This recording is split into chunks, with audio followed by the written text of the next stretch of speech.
всеки ден миналото лято. И разбира се, мама никога не ги вижда. Постоянно е кой иска бай. О, ето те, Пери. Момент, кой е Пери? Пери, птицечовката ни. Някой слуша ли ме? Разкажи ми още.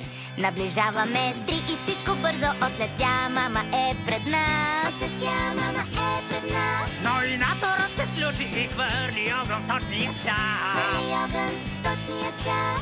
И всичко разтопи се пред очите ми. И топят се мечтите ми, кой ли ме разбира?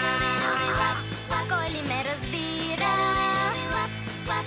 Светът, тяхното творение танцуваше. Звучи ни странно, но какво от това? Създадох танцов и натурно точно в този ден. Случайността си прави с теб шега. Дали е вярна тази теория, че има връзка между двете неща? Аз фактите събирам. Кой ли ме разбира? Кой ли ме разбира? Кой ли ме разбира?